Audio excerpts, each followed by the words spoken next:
now all I can think about It's is the the sausage song. song. Yeah, it's incredible.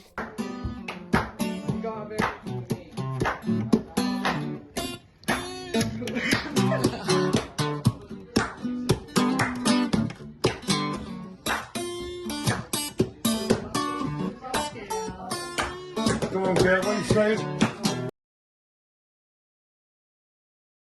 So, hello and Hello. welcome back to the Red Shutter Club. With us today we have the incomparable. Oh God, we don't want to scare him off. the incomparable James Jackson. Hello. Oh my God! Now all I can think of is James O'Donnell. Hello. Is that what you did? Is it? Like a schoolboy. Do I need to? I also need to do a wave to the. You can't see, but Ellie's threatening him from behind the camera to do the wave. Oh my goodness. But no, so welcome, James. Hello. You are, in my eyes, one of the top musicians in this city. Oh my God, I was just telling him beforehand, I always fangirl when he comes to the Monday Club.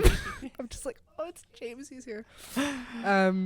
So tell us a bit about yourself, James. About myself. I've been playing music literally for as long as I can humanly remember. I was 8 years old. I was a very, very, very quiet kid who didn't really talk to anyone. And then my cousin from Australia came back and did some traveling and stuff like that in the UK, and he had this tiny Washburn Rover guitar. It's about that big. It looked like a bow or something like that. And he gave it to me. He's like, hey, do you want to have a go at this? I was like, yeah, sure. And I just kind of picked it up, and I haven't really put it down since, the guitar.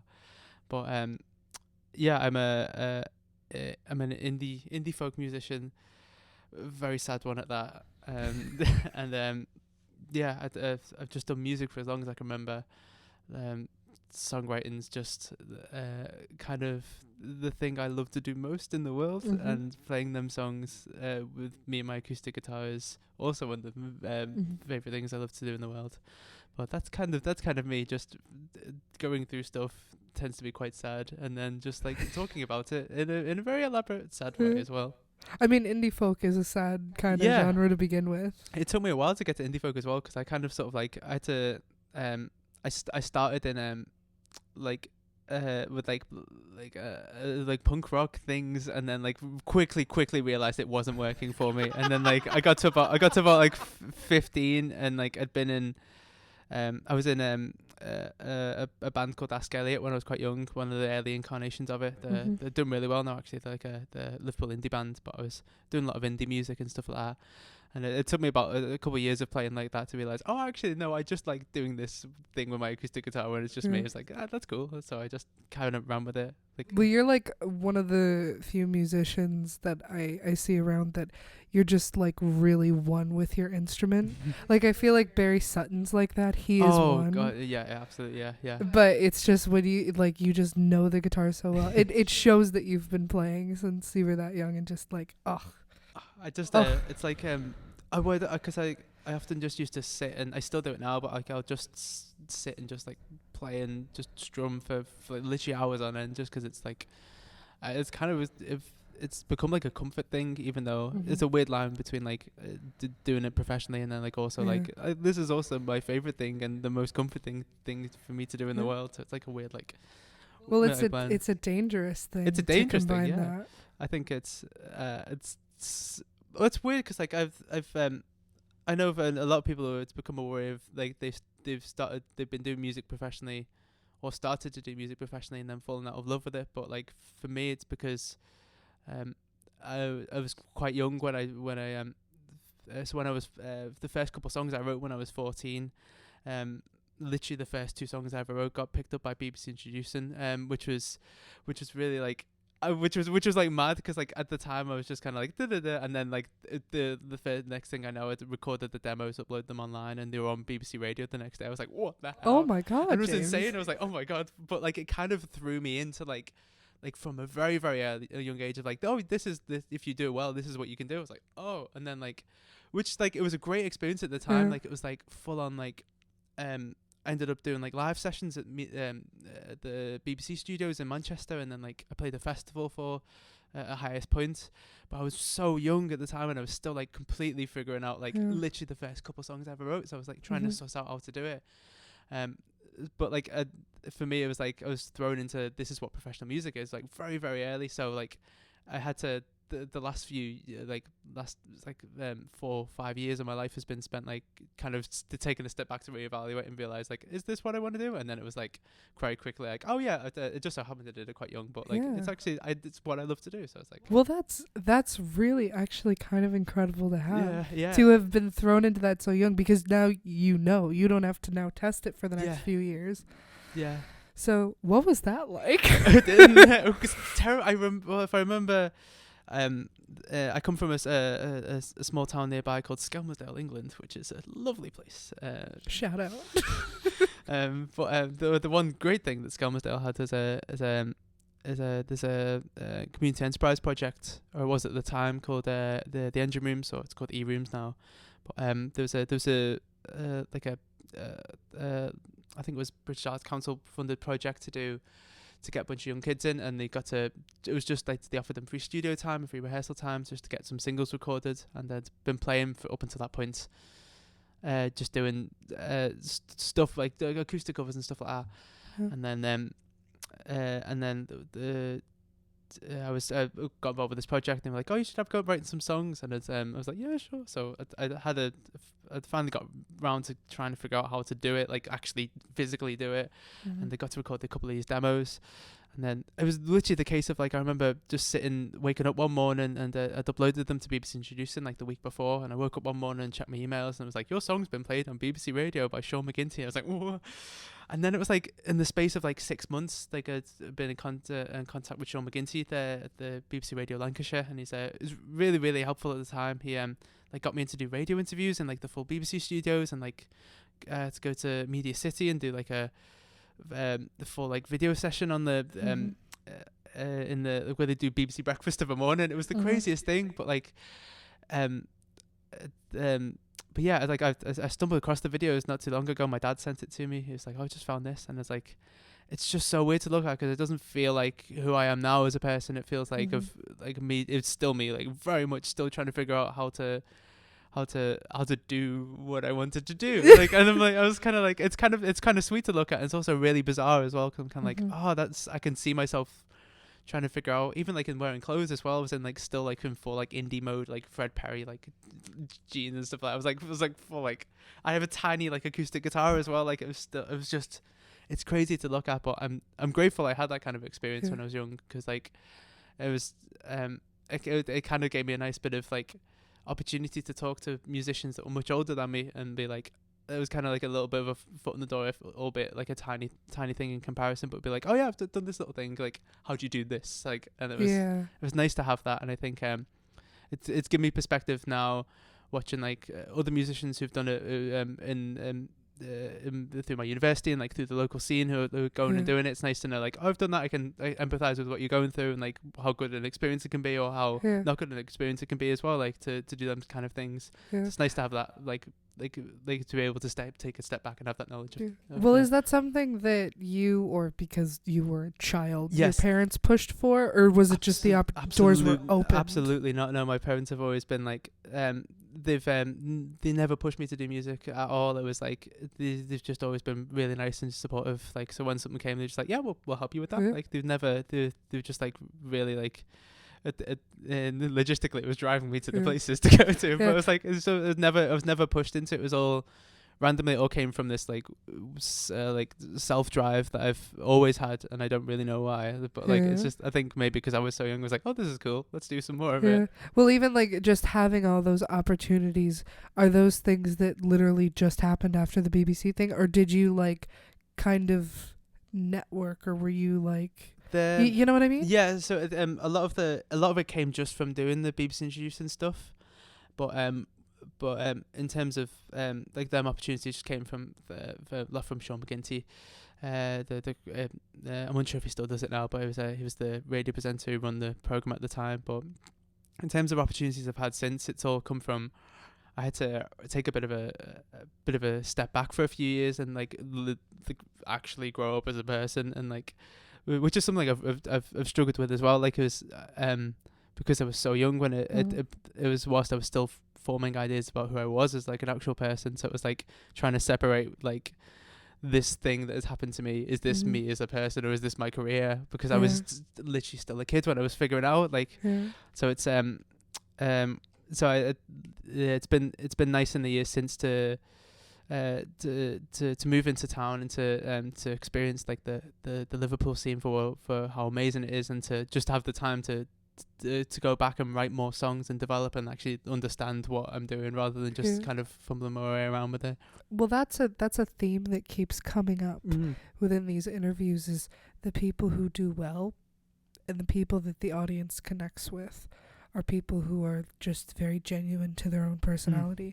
But if you're thrown into that so young, how do you even know? Yeah. So yeah. It's crazy. I think I know for watching other people as well who are around the same time who's done that who were thrown into opportunities like that quite young, or got big breaks when they were very young. It's you see a lot of people who just kind of fall out of love with it quite instantly, because you get given this big thing, you don't entirely know what it is, like, because you're still like, you're still trying to suss yourself and what you're doing. Fetus. Yeah, you're literally. And then like, but I think as I'm so grateful for being able to understand, and for Liverpool as a city and the scene is like just to play a part of it has been incredible, because you like any previous like perspectives I had of the industry was brought back down to earth, which is great, because like you I think people need that. You like, as a musician, you need to be like, it's I like listening to like comedians talk about how they do shows and stuff like that, because I in terms of like when you write a show as a comedian, you have to the people are constantly taking it back to small like comedy clubs and stuff like that. And I think the same for like open mic scene. I think it's definitely, I love the practice of like taking a song and like doing it in very small places until like over and over and over again until it gets good, like, and until it works. So I think I've always been grateful for the open mic scene for just giving people an opportunity to work on stuff and see what works and what doesn't. All right, now maybe one of the biggest questions of the show: favorite open mic in Liverpool? Oh no. Because there's a lot. There's a lot. I've done a lot as well. The most I've done, I think, is probably I somehow ended up at 3 of them in one night. Oh, that's the dream. Though. It's to do like. Is it? I don't know if it's the dream, but like I've always wanted. I'm yet to do it, but I've wanted to do like the bingo of like one every night. But because you could do that, I think every night apart from a Saturday. But I don't know where there's one on a Saturday. But in terms of favorite, it's between the Belvedere and Monday Club, but I think I'm gonna have to say Monday Club, because I remember it's like one of my favorite memories of like of like just Liverpool in general, of like. But I remember well, I didn't know it existed until about a couple of years ago now. But I was in college, and there was this talk from the manager of Red Rum Club, and they were just talking through about like just advice and stuff like that about like the scene and like how to build. And they were like, oh, you should, and they said at the end of the thing just offhand, it's like, oh, you should try like try the Monday Club with Ian Prowse. I was like, oh, sounds interesting. So I remember it was whilst I was still commuting back from Skems, I used to get the train back like so late, but I remember just like powering through. It was like it walked all the way down to Matthew Street, and then I have no idea what this thing was, and didn't know who Ian was or anything like that. I just remember walking in and just like going up to Ian like, hello Ian, nice to meet you. And he was like, how do you meet, how are you going? And he was like, I'm using the in-house guitar, and I just remember and then hearing the sausage song for the first time and stuff. It's just like it was magical. It was lovely. I think and I love going back down there, because it's just like it's a lovely place to play. As Ian says every week after Barry finishes his sausage song, I told you it would change your life. It does. You're at the Monday Club. You're at the Monday Club. You're at the Monday Club. It's like, because I'd see it in the faces of people I bring down to, especially from LIPA as well, like people who are not from Liverpool or from the UK, and just and then trying to explain to them like what Monday Club is. It's like the most weirdest thing in the world, because you're kind of like, it's just the best open mic, and there's a song about sausages, and like it's just like, and you just see it in the faces. They're just like, you know what I did hear once? A couple of my friends are in a band, and one of the members couldn't make it one time, so they were like joking about the sausage song, and the bandmate who missed it was like, "Oh, they hand out sausages." They do that. How nice! And they're just like, no. And you love it when people just like walk in when Ian starts everybody on the sausages chant like before it starts. Oh my goodness! The poor tourists. Enough about sausages. Poor tourists! Poor but tourists. It's great for us. It's amazing. Oh god! But now all I can think about is the the sausage song. Yeah, it's incredible. Maybe we'll put a clip in.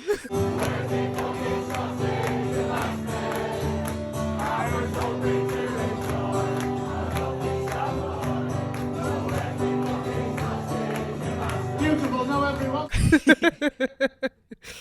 But so you're a student at LIPA. I am a student at LIPA, yes. Tell us a bit about LIPA. Oh, Jesus. What is LIPA? What is know? LIPA? I honestly have no idea. LIPA is a crazy place full of crazy individuals. Crazy kids. It's weird because like so I first heard about, because I'm quite local, I heard about LIPA just through through other musicians and stuff like that, and it was always like this weird, like magical, like mysterious place that existed beyond the horizons, beyond the castle walls or whatever. But I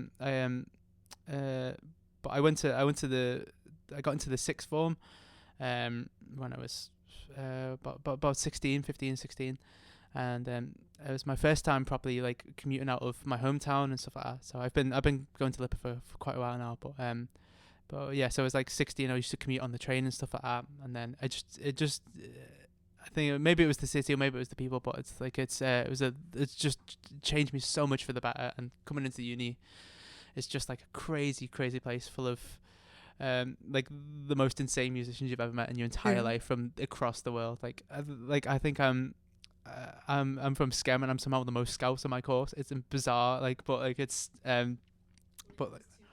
it's 2% scouts. It's crazy, but everyone's from Spain or from like America or Norway or like Iceland or something. Like it's an absolute crazy place. And it's in terms of sort of like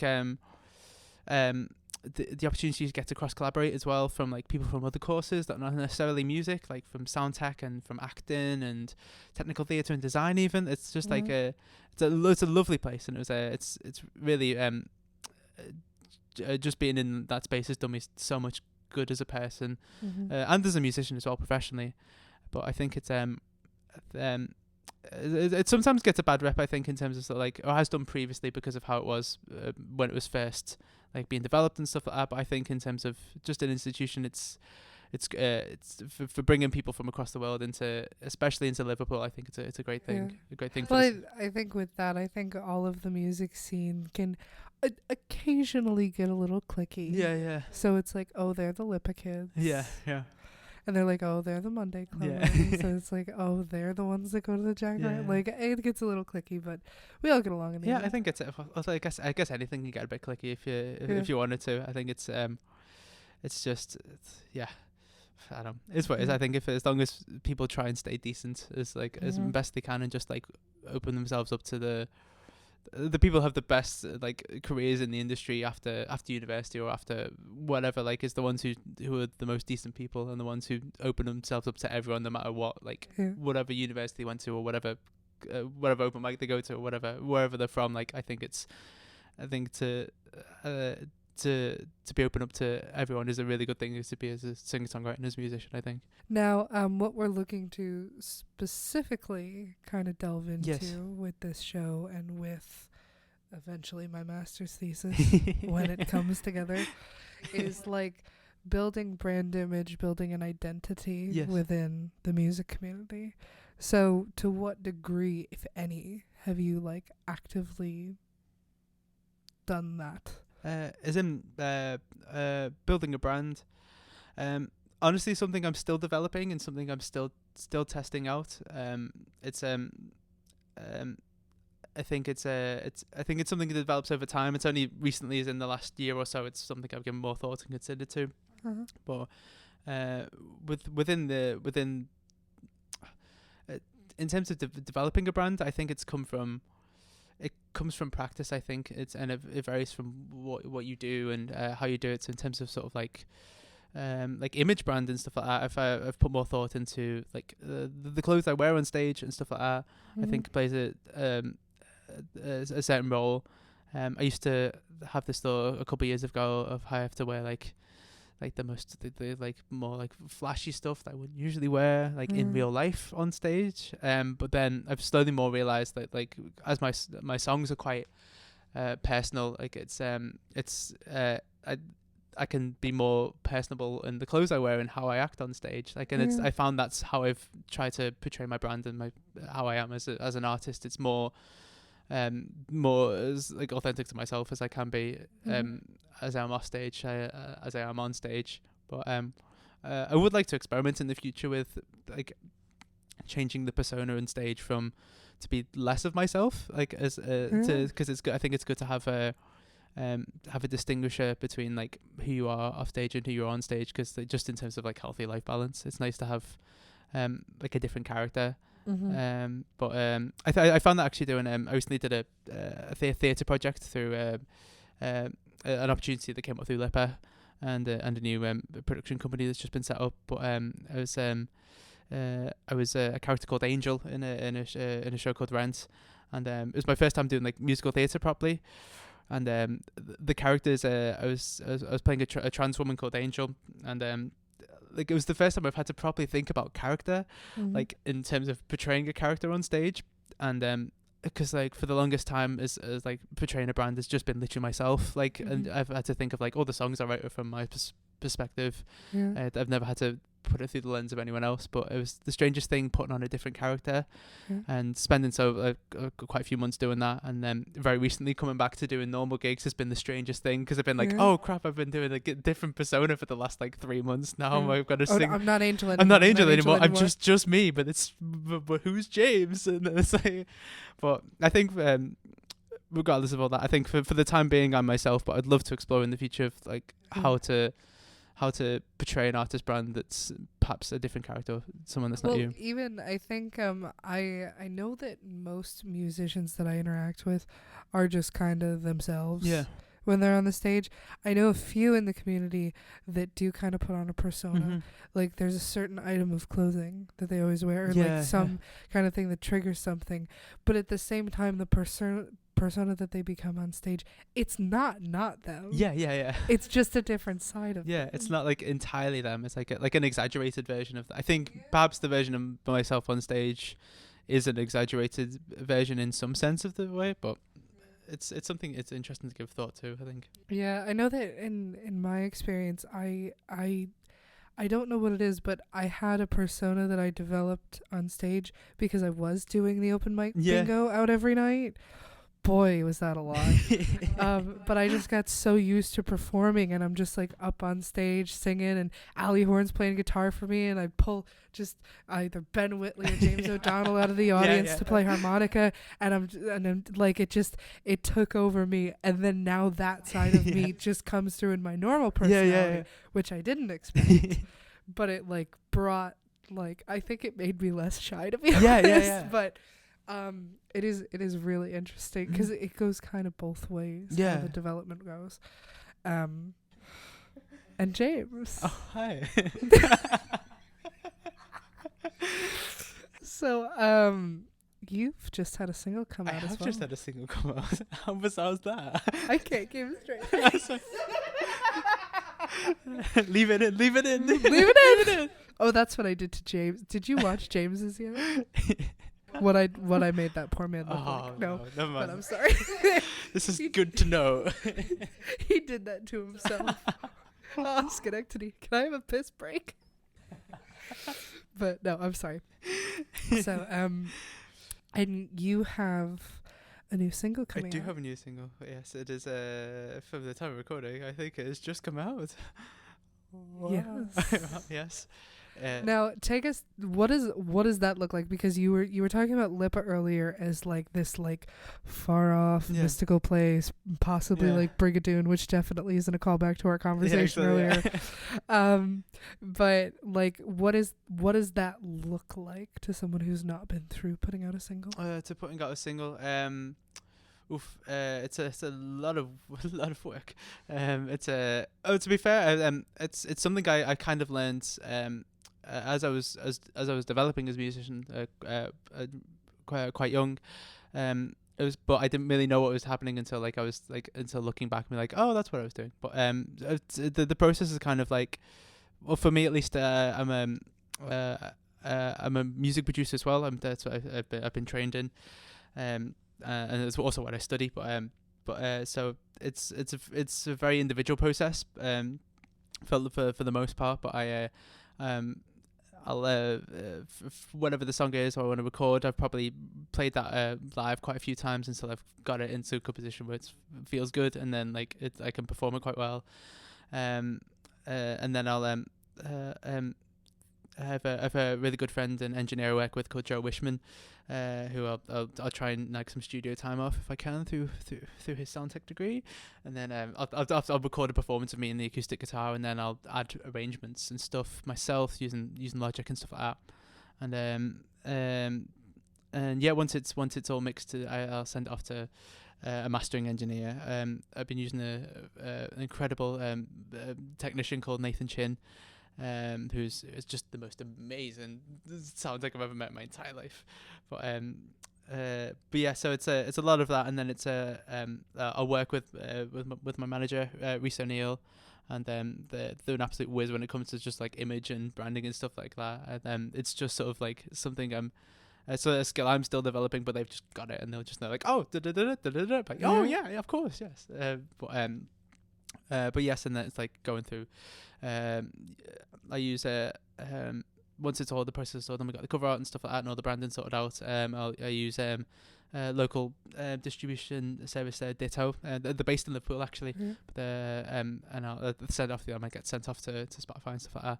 But I think it's something I need to get better at. To be honest, the process of releasing art, I'm not good. I tend to be quite quite a perfectionist, so it's all like taking too long to do something and then release it. But I know I think if I want a career in the industry, I know I need to be a bit quicker at like getting stuff out. But I think that's something you develop over time, and it's something I want to develop. The process of being like, I've done this thing, now I need to let it go, and then move on to the next thing. Well, that's what I hear a lot of. It's always like the most talented musicians that I know, like John Lindsay, was talking about how he spent 3 years doing an album. Yeah. And I'm like, oh, you all know exactly what you want it to sound like. Like, I'm so lucky that I don't know enough to know what I want it to sound like, and I can just be like, oh yeah, that's good. Yeah. It's done. Oh. But and what is the title of this single? The song is called Partner in Crime, and it is I didn't know that was the single. I love that song. Yes, it is. It's that one. I've had that one for a little while. Just before. Was that just before? We just have to go with. It's probably about a year old now, actually. But it's about I went through a bit of a rough time about a year ago, and it was about like the one good thing I felt like I had in my life at that moment was like certain friends and stuff who would just like seem to just like good, just pick me up no matter how bad I was feeling, kind of stuff. So it's just kind of like a bit of a letter to them people in my life who are the only ones who would pick me up when I was like when I just couldn't get up, and it's because of some of the musical choices in it, it always feels like my cowboy song for some reason. I don't really know why, but like I just have an image of being like this cowboy like singing to his like, well, that is very of my partner yeehaw, kind of like, but like that kind of thing, but ye and dare I say ha. it's that kind of thing. I think but no, yes, that one was done yes, that's the same process as songs I've done before. It's just like produced by myself and then engineered by Joe and mastered by Nathan. But I'm very excited it's out. It's been been about a year since I released the last thing, so it's nice to have some new music out. It's good. Yes, it's nice. Now, I think with that we should head off to our couch concert. Yes, we definitely should. I wonder what you might play. Oh, who knows? I'm pretty certain I know what it is.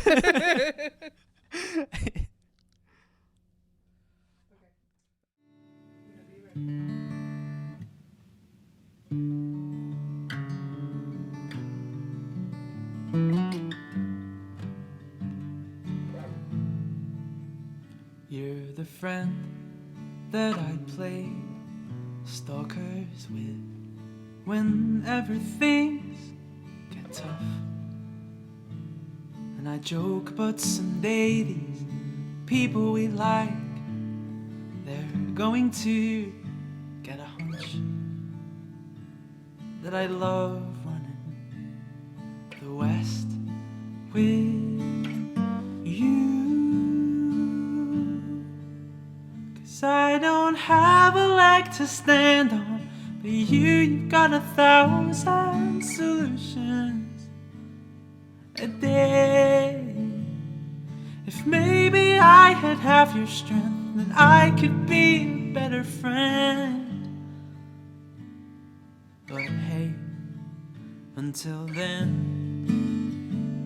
I've got your back through every decision, every panic attack. There's no messing, no disguise.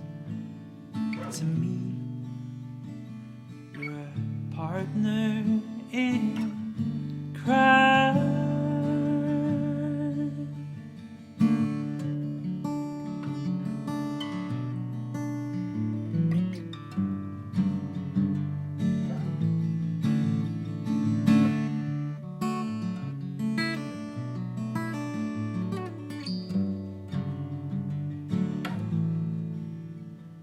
You're the one that always hears me out. You can't deny it's true. You put me back when I fell apart, and my heart is split in two. I will outrun the rest with you. 'Cause I don't have a leg to stand on, but you've got 1,000 solutions a day. If maybe I had half your strength, then I could be a better friend. But hey, until then, I've got your back through every decision, every panic attack. There's no messing, no disguise.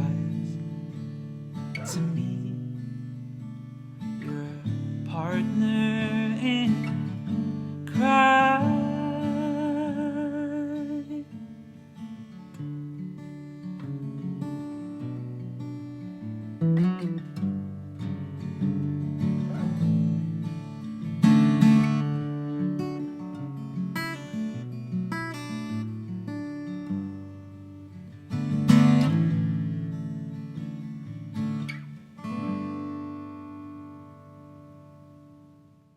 Thank you so much, James. That was beautiful. Oh no, thank you very much for having me.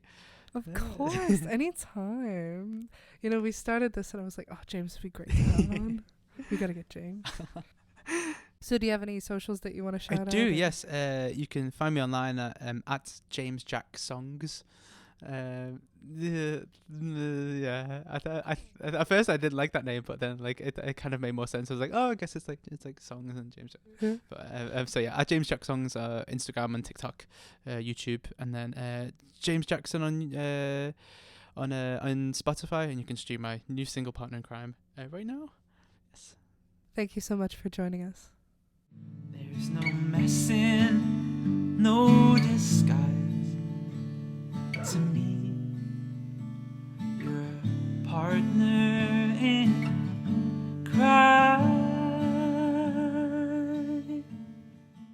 Ba-da-da-da. Ba-da-da-da-da-da-da-da-da.